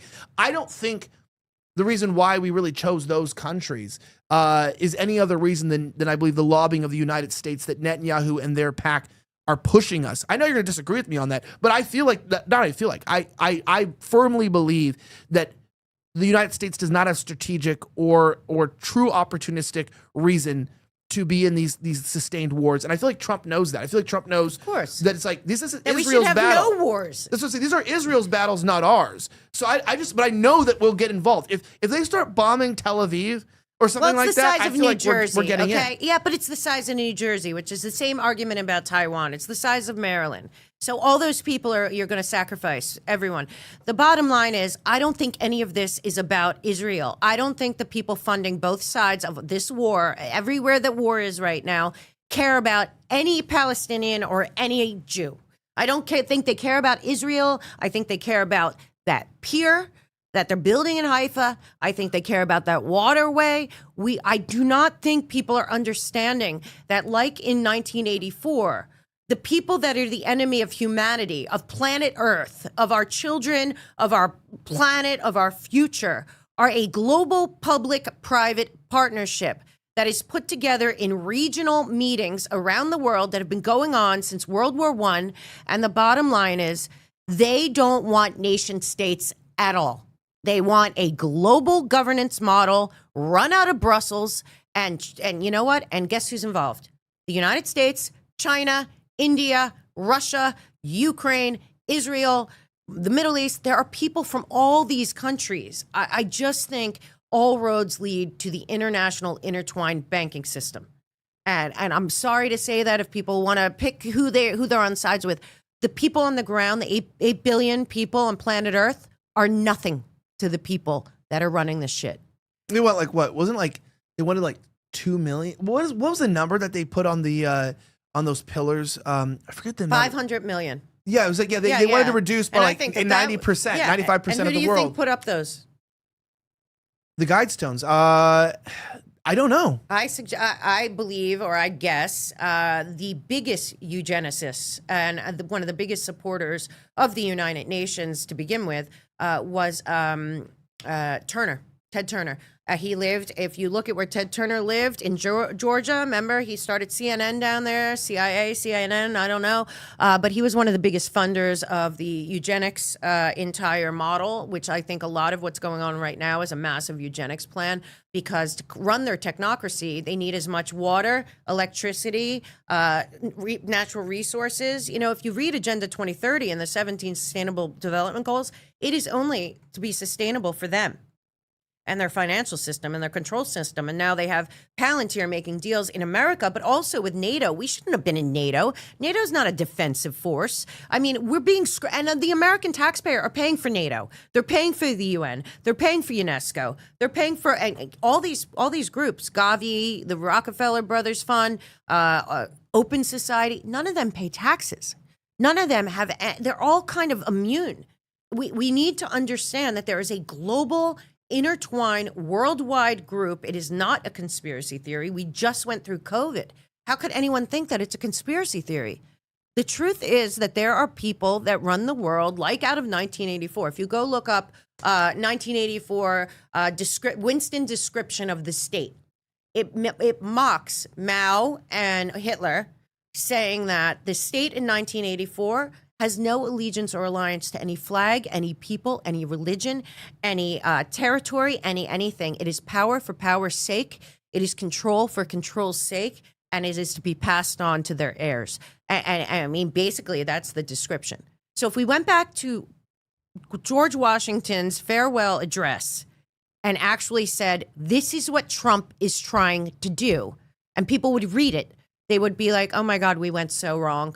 And that's where I think we are. I think 1912, 1913, America was captured, and it's only gotten worse. Like Noah, S99, we get a little foghorn there for the $5 super chats. Give a second here. He said, yeah, it's about the decomposition of our literature. So it's like, we do see the decomposition of we do see the decomposition of our entire society. I think with what's going on, let me see. This is always hard when we're live on shows and something's going on right now to get additional updates. You know what I mean? Sad. It's so sad on every side that humanity would allow nuclear weapons to be used anywhere, or because that's what's coming. I mean, that's why Tulsi Gabbard put up a warning yesterday about going into World War III, and she showed Hiroshima and Nagasaki and said the weapons we have now are so much worse. Well, yeah, okay, so while we're talking about this, waiting for some stuff, reports are unconfirmed, if you're just joining, that Israel is currently bombing Tehran. Again, it could be one of several nations that could be doing it, but Israel said they were going to do it, and so the assumption right now is that Israel's bombing Tehran. But who's running Israel? Who's running Iran? I mean, do we know above these countries? Because I know that there's people above America, and certainly not people elected, that are running our country. I fully believe that. Yeah, well, I think Netanyahu. I mean, I think this is what's going to piss some of the people off in the audience, but I think the people running Israel definitely have something very sinister that is way beyond caring about Jewish people having a Jewish state. The reason why is because I think they know that their actions are increasing anti-Semitism around the world. I don't think they care. I don't think they care that Jews are in danger around the world, or that people hate Jews because of what they're doing in Gaza. I think they have whoever is really running it. The Jews that promote it, that you're talking about, created it for the same reason Islamists created Islamophobia. Because if you say anything about George Soros, you're anti-Semitic. If you say anything about the Rothschilds, you're anti-Semitic. If you say anything about the Bank of International Settlements, you're an anti-Semite. If you mention globalism, you're an anti-Semite. Well, just turn that to Muslim Brotherhood. Turn that to all of the Islamophobia. How dare you question, the Muslim Brotherhood? How dare you question CARE? How you Islamophobic? I mean, I think a lot of this stuff are, the ADL merged with the Muslim Brotherhood under Obama, and the Southern Poverty Law Center hasn't cared about Southern poverty since the day it was formed. The ACLU. I'm telling you, the NGO, international funded NGOs that are planted all over this earth, this is what they do.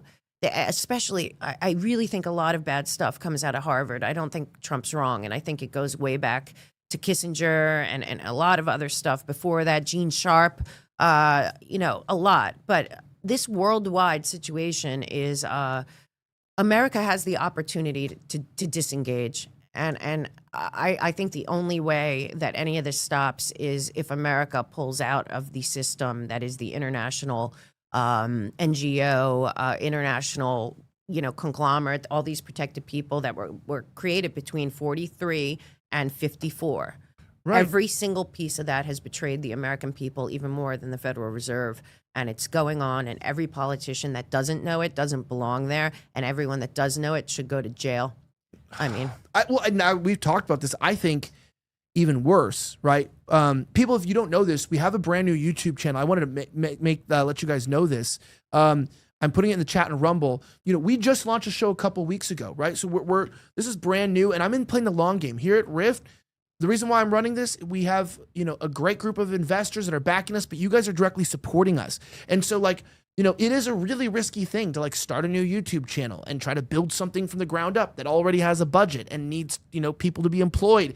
And I don't think that we're going to be, tomorrow where we want to be with views and stuff. But if you're watching this, remember, we're really putting in a lot of work for you guys. We're getting a wide variety of guests. Some of the guests you're going to love, some of you are going to hate, some of you are going to love our guest tonight. Some of you will hate her. Some of you love me. Some of you watch this because you actually hate me. I never got that one. You're like, you guys just hate me in the comments all day, but you come every night. I'd like to come every night too, but it's up to my wife. But anyway, the key thing we're launching something and we're figuring out what it is as we go. So Rift, we're gonna bring on a lot of different types of guests, try panels, do a bunch of different stuff. But if you stick around and join us, support us in any way you can. The reason why we're on YouTube, the reason why we started the new YouTube channel, I know it's confusing because they destroyed our other YouTube channel, whatever. Where are we? We have that new channel. The reason why you need to follow us there, even if you watch us on Rumble or on X, is because where do normally people consume content? It is on YouTube.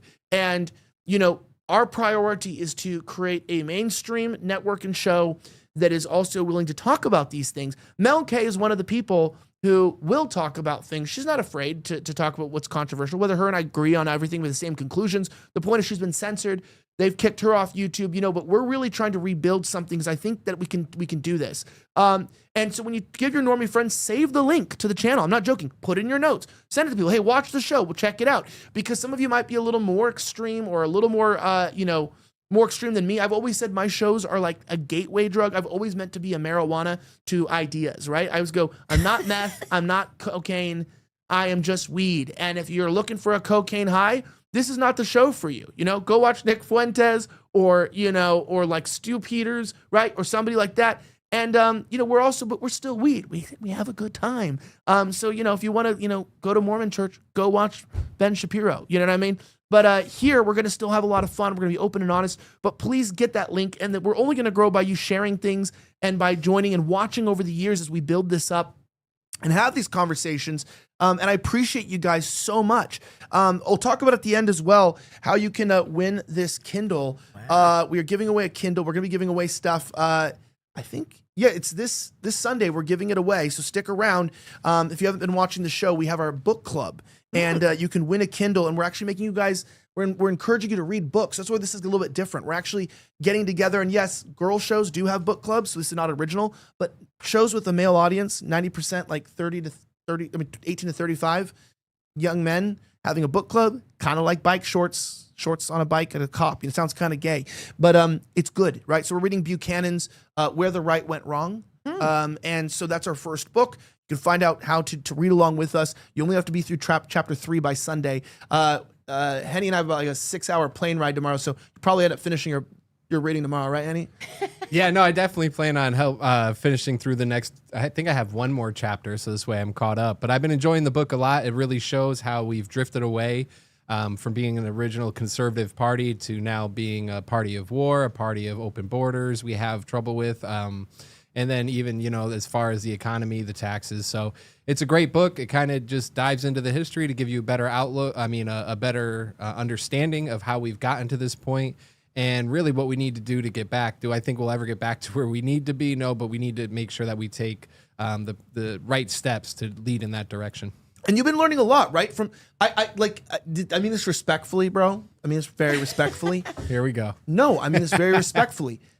We're going to be choosing books that people may not have known may not have known a ton about Buchanan before this, may not have read a lot of his stuff or listened to his speeches. But isn't it a little bit shocking? It's respectfully, I'm sure, and myself included, that whenever you read, you realize that you knew a lot less than you thought you knew. Even when you're just reading about stuff you already knew about, you're like, I didn't know all those names, and I didn't know this, and I didn't know that. And you start realizing, like, oh, the world works the way it does because of certain people, and they have names, and the money came from somewhere. And when you read these books, it's like girls reading smut books about vampires when you're like a guy, or MLK.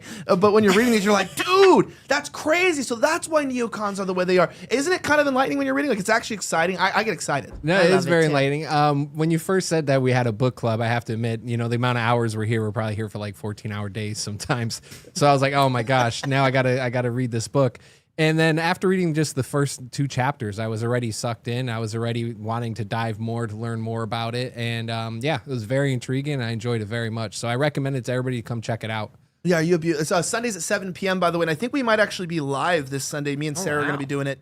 And then Henny will be jumping in probably on his computer as well.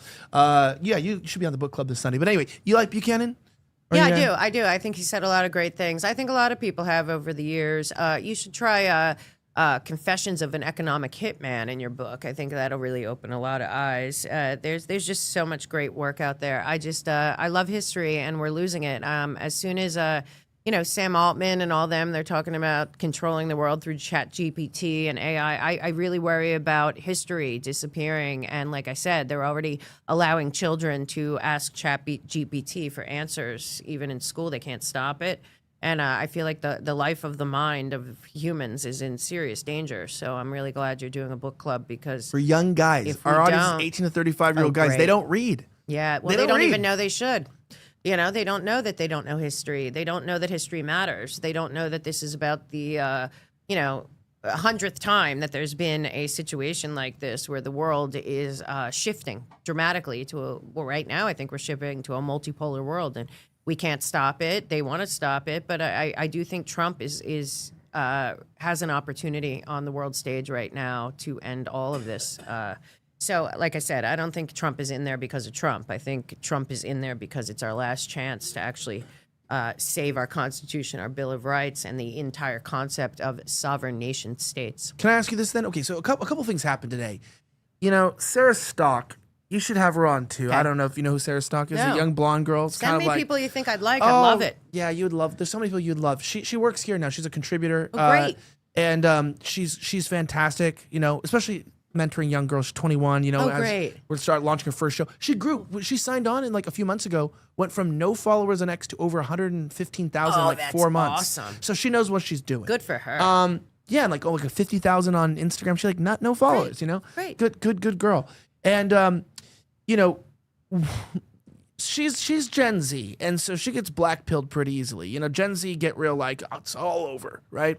And I saw her, tweet out today, something that I had been talking about a few weeks ago, where I was just like, the allure and the magic of Trump, just with the Kash Patel thing, with him and Bongino, the Pam Bondi, situation, etc. There's a lot of these like theatrical L's coming out, and it's really hard to stay excited when you feel like he's been captured by special interests. And a couple of things happened today that I want to talk about and find out, am I wrong? Is she wrong? 'Cause she tweeted out, I'm really just not impressed by this guy anymore. I'm not impressed by Trump. And sometimes I think people get like that. Trump does one bad thing, and it's like, it's over. But also, is she right?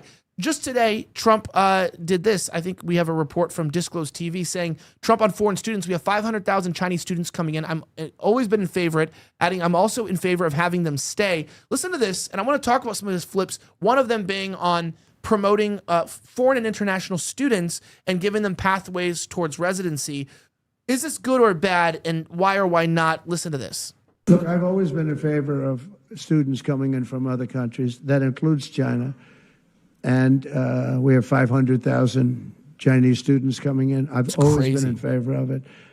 Does it mean that you have to watch people? Yeah, you have to watch students, but you have to watch other people also. I've always been strongly in favor of it. I think it's a great thing. It's good for our schools. I think it's good for our country. I'm also in favor of having them stay. I've been in favor of letting them stay. If you get educated for 4 years, you're willing to get educated for 4 years. I like people being able to stay. They have some great students. You have some. Look, I've always been in favor. Okay, before I give my opinion on it, let's just run over to our good friend over here, Mr. Hennessey, because I just saw him over there going like, looks like you had a wedgie or something. Very uncomfortable sitting there. What were you thinking, man? You looked upset. I mean, I am a little torn on this one. I don't feel like we need to be bringing too many more people in right now. We're kind of over capacity of where we should be, and we need to kind of weed everybody out. But I also know that he put out another tweet as well about farmers and I think it was hotel workers, was it? Where he was saying that he also wanted to go ahead and allow those illegals to stay in the country as well, which, I don't want farms to have troubles because that's where we get our food and everything, but at the same time I'm really weary that this is just leading us back in that direction, because we also had the time with the H-1Bs when they're saying we need to bring in all these H-1Bs, and that was like a big push we had from Elon and Vivek. I mean, they got kicked back from that, and even Trump was kind of backing Elon on that. So I do get worrisome when I do see these types of things. Mel, you've had a long day, okay? Not as long as Trump. So every time you feel like you're tired, remind yourself I'm not Trump tired. is 87,000 years old, and for some reason he has more energy than me at 32. But fatter ass too. You know what I mean? The guy's thick. That McDonald's. Yeah, he's thick, bro. Beefy boy. Yeah, but okay. So there's a lot we gotta dissect from this. One of the things he said is we have 500,000 Chinese students here. I didn't even know it was that high. Is that surprising? No, because I knew about this, and it's been going on since Clinton, or slightly before that. Again, the problem that I think Trump is finding is that there are two systems of the world right now that are fighting each other. And I think that he's trying to appease as many countries as possible in what they want. I think these deals, because don't forget, he just sat down with the Chinese 2 days ago, okay? So I think these deals are about the multipolar world that is coming, whether the neocons and the International European Banking Cartel or the international groups, though they're involved in some ways. I just feel like Donald Trump wants a new chance at world peace. He also, apparently, a lot of people don't know, he met with Russia and China, or is meeting, they're having meetings about denuclearization. I think Donald Trump is very worried about triggering and going towards a nuclear war, which is why Tulsi Gabbard put out that 3-minute terrorizing video that should wake people up, but also why, like I said, Marco Rubio is firing everyone around the world from USAID. I think that there is a very strategic situation going on where he wants to normalize relationships with China and Russia and the rest of the world and renegotiate the international community on a different level. Don't forget the BRICS conference is this week. And like he said Important today, context. what he said today, specifically what he said, Russia fought on our side in World War II, and yet we're supposed to hate them but love Germany and Japan. And Russia also fought on our side during the revolution, and also fought on our side when the UK and France were supporting the South. Russia was supporting the North in America. So a lot of history has been erased. And like I said today on a show, I really do think that we need to have the people involved, particularly from the CIA and FBI, from Crossfire Hurricane, arrested and charged with what they did to this country. Because I believe that this goes along with the Brzezinski plan. And don't forget that Obama brought him back in, and the Kissinger plan and the Rockefeller plan of ending nation states, particularly ours and our Constitution. And look, I think Trump wants to go back to the original, intention of the founding documents and to a safer country that is not spread all over the world and being looted by the world. We're paying for all these NGOs, the U.S. taxpayer. We're paying for all the uprisings, regime change, wars, and the American people don't even know it. We're paying for the entire UN agenda. It's so ludicrous how much we have been stolen our birthright in the United States since 1913, 1912.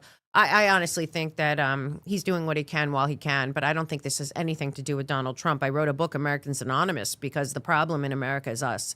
And frankly, Donald Trump is going to be out in 2-3 years, and we have a lot of rhinos. We have a lot of, obviously, socialist Democrats who want to keep the laundering of our money through USAID going. They were going to burn down and destroy Elon Musk because they're finding quadrillions probably of dollars of fraud of U.S. taxpayer monies that have been gone into black holes overseas for regime change wars that don't help America.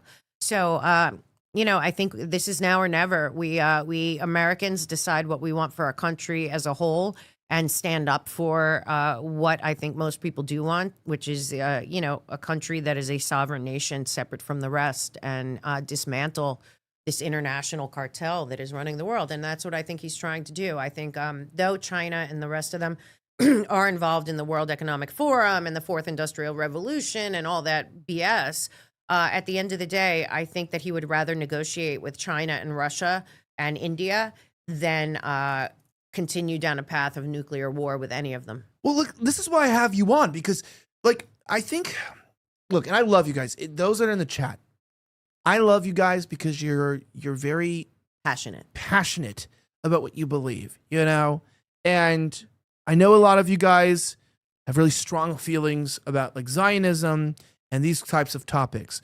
And sometimes it's the only one that you guys want to argue about in the chat. You guys always on, either side of the aisle. And that's what a lot of young people want to talk about. Palestine or Israel every day. So stupid. We're all on the same side if humanity gets blown up in a nuclear war that the bankers want to reconstruct. Well, so I'm saying, there's context here that you need to open up your mind to listen to people, whether even sometimes you disagree with someone. There'll be somebody who I totally disagree with on the Israel war, but they're a chief economist and they're saying something really important. And if you let some reason you disagree with someone prevent you from hearing with what it is that you actually could take from them, you end up being like a leftist who's just well, you're just a fascist, so I don't want to talk to you. And it's hey, I have some insight. By the way, I'm your doctor and you have cancer, so maybe you should listen to me for a second because I might be a fascist, but I can help, your cancer. So, But I'm somebody who studies history, and I think that the problem here is that people do not know history.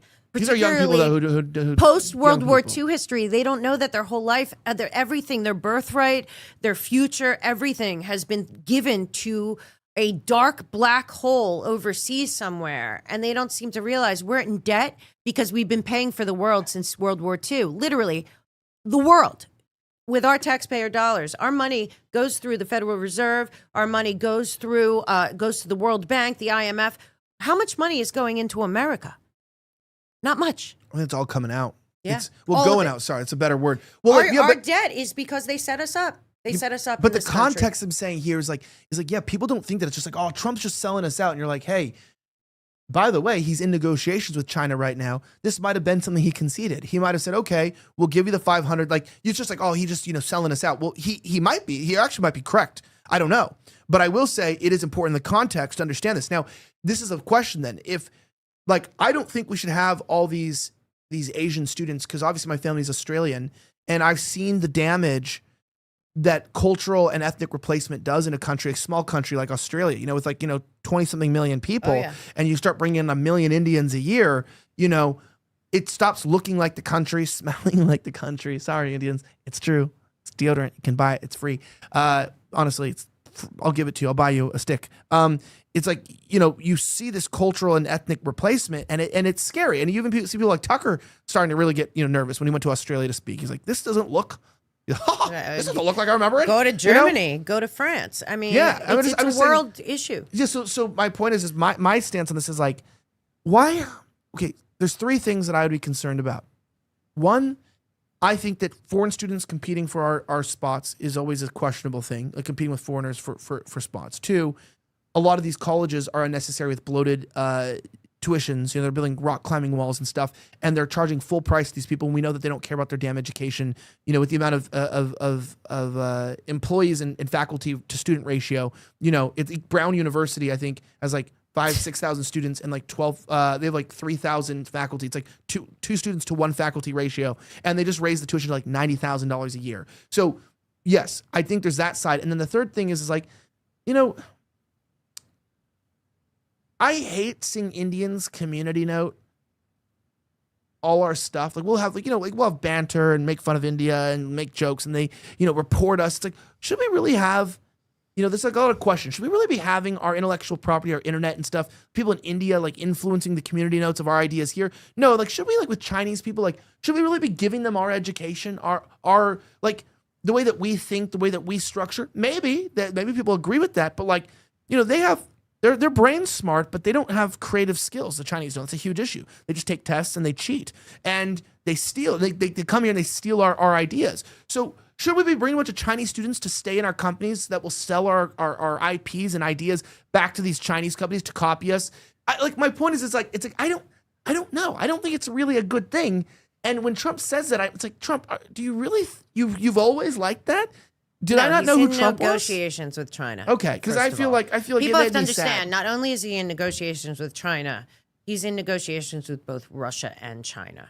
And if Russia and China and America can somehow have a situation, they can shut down the entire war machine all over the world. Now, China's our enemy. This guy's our enemy. I don't know. I still can't go back to why our military and our government and Fauci and USAID were funding bioweapon research in the CCP with the military if China is really our worst enemy. How is A and B possible without treason involved?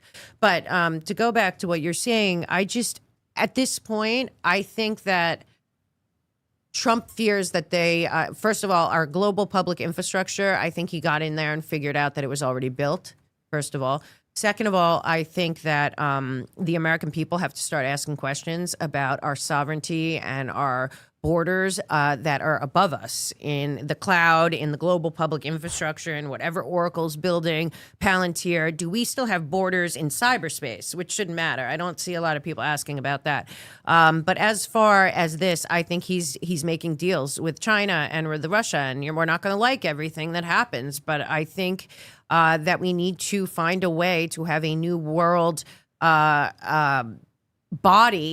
The UN was always a fraud and a failure and created by the bankers and a money laundering operation. But there actually has to be talk between world leaders right now because of the danger of the level of weaponry and also whatever's going on in space. There's a lot of danger right now. What is going on in space? All we know is they just Space told us Force. yesterday that there's somebody on the moon. What? Yeah, the Space Force guy came out in an interview, I think on Fox News, and said that we have somebody on the moon right now. Yeah, they put out something saying there's soldiers on the moon. Yeah. Yeah. Wait, what? China and India also sent back pictures of the moon recently. All I'm saying is that there is a lot of play in the background. Also, I am not so sure that Trump isn't negotiating with the BRICS nations. So, which then would break. Sorry, you're right. By the way, this is a 25-second clip. I just want to back you up because people in the chat were calling bullshit. Listen to this. As young Americans across the country get to see all of the amazing things that the Army has done, whether it's helping with floods in North Carolina or wildfires in California, or we talked to an astronaut yesterday who's on the moon, who's a soldier, including actually going to war and fighting to defend the freedoms that are that make our nation so great. We think this is going to be an incredible opportunity for the Army to fill up our pipeline for the years to come. What? Yeah. So we do not know what he is negotiating with the world leaders. I know he doesn't with the want moon leaders. I don't. Well, we're not up on the moon by ourselves. We're not up there by ourselves. I don't understand why we don't want to normalize relationships with at least Russia. We're already working with them in the Arctic. We're working with all people all over the world in cyberspace. And again, we have to also remember nobody's allowed to look into BlackRock, Vanguard, or State Street. And they have as many deals in China and in the Middle East and in South America and everywhere as they do in America. And I think they're at the top of the parent company that runs our country. So there's a lot going on multiple layers. This is why I talk about the global public-private partnership. Public not being us. Right. Public being the NGOs and the government and the think tanks that run us. So just to me, I think that there is a very dangerous but also a huge possibility for a better future of cooperation and taking us out, taking back sovereignty of nation states. That's what they want to destroy the most. That's what I believe this whole global public infrastructure is the next phase, like technocracy. There's great people that explain this, like Corbett or Ian Davis. There's a lot of people that really can break this down with all the documents. And frankly, NATO's their military. The EU and Europe and America somehow are one and the same. We fought 2 wars and a revolutionary war to not be a part of Europe, and yet we're expected to go in again, like in Ukraine. None of this makes sense. I just think that your old European aristocracy banking money, that the Dutch and the City of London and all this stuff, the EU was created because of us. The euro, and the end of the day, we really have to start looking at the world in terms of everything that they've done so far to create a cooperative, multipolar world, which is here, whether they like it or not, has been a disaster. Well, I think so too. And I think, by the way, this is jokes aside, but this is the real reason. I shared this the other day. I was like, the real reason why they hate Russia. I haven't seen that many skinny women on a street in the United States. But why are we supposed to hate the Russian people? Because they're hot and skinny. That's my joke, but I think it's true. Why should we hate them? That we would want them to die? Yeah, nuclear, like you said, like we should wipe them. Like they why talk about would we nuking ever Moscow. do that? 7 to 8 million people right there. Can you imagine? And this is all because the overthrow of Ukraine, and those people should be held accountable. And frankly, you see Amy Klobuchar, you see Lindsey Graham, Blumenthal, all these people. Why aren't they all being audited? What is their investment in Ukraine? Don't forget, George Soros, back in 1993, talking about the Soros World Order, said that NATO was his military, was the most powerful man in Ukraine. Why has the Open Society never been investigated here? Soros is banned from China and Russia for a reason. What? They're stupid. I don't know. And then we're putting this kid in who's now marrying, Uma Abedin. I mean, where are we headed on the other side? Because, this is Americans are all on the same side. And the truth is, the Black community has been screwed so much by these people. And the reason that I believe this is all on purpose. I really do. I think that they want America on our knees in so much conflict and chaos, so much violence, that either they call the fraudulent responsibility to protect and send NATO in here or the UN in here under the fraud that they've broken every sovereign nation, including Libya and the 7 other countries that they've gone in since 9/11, or they want the American people to say, you know what, forget it. Just take over. It's so what's the solution after Trump for the Democrats? What is the solution after this? To go back there is no answers. The American people right now have to go inside themselves, reconnect with God and their families, and prioritize, where is the American dream? What happened here? And what can I do about it? This is a American citizen problem. And the only solution to me is the American citizens, because they can't fight the wars without America. They can't run the NGOs without our money. They can't run the international banking system without our consumers. It's just not real. And the bottom line, the entire UN, all the way up to the BIS, has been a failure for humanity, and humanity has to say enough. And that's how I feel. And I don't think it's about race, religion, color, creed, you stupid gender nonsense. None of that should matter. I believe individual human beings are born with, it's a miracle. It's a gift from God, and inside them they have potential and ability. And all we've done to our children and children all over the world, particularly in Africa and South America, is taken these children's sparks and thrown it away. Well, and you can tell this. This is a couple minutes here. Usually this is a few minutes. This is just an agreement with you. I saw this video today from the anti-Trump protests. There was anti-Trump protests in Colorado, and he said, like, they took the spark away, right? There's something wrong. And I've always enjoyed these street interviews when someone interviews people, because you see these people are retarded, right? Like, that is very interesting. Like, we don't have to watch the whole 4 minutes, but like, look at this. And you said what they've taken away from us. This is a prime example. Watch this. Put your cowboy hat on, fucknuts. I am at the No ICE protest here in Denver, Colorado, here at the state capitol. Trump's a bitch. Yeah, why is that? I don't know. We don't like him. Yeah. That's the word around here. Any particular reason why you don't like him? No clue at all. I'm just going with everybody else saying. What do we do? Stand up, fight back! I am a proud Mexican immigrant from Puebla, Mexico.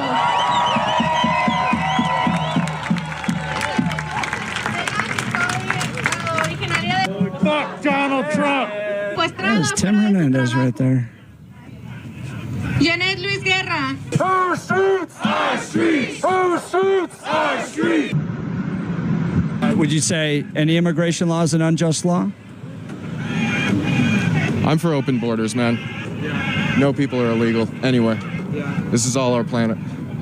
And do you think that would work out well for America to have open borders? Whatever would happen, would happen. Question, do you have locks on the doors of your house? Come on! They don't really work. I mean, if anybody came into your house, would you ask them to leave? No, man, I'm done with this. Y'all got your helmets and masks. Are you expecting a feisty night? Stay away from us. No? You guys want to talk about what you expect tonight?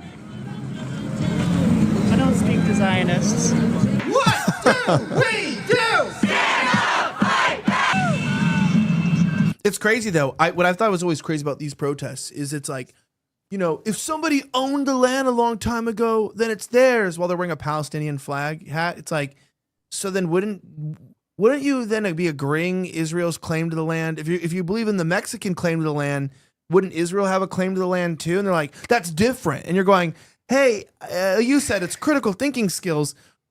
You can't have your cake and eat it too. Patients. And frankly, they started medicating children, when I was like 9 years old, it became kind of normalized. And then Ritalin came in later. And then I just think that they have dumbed down drugs.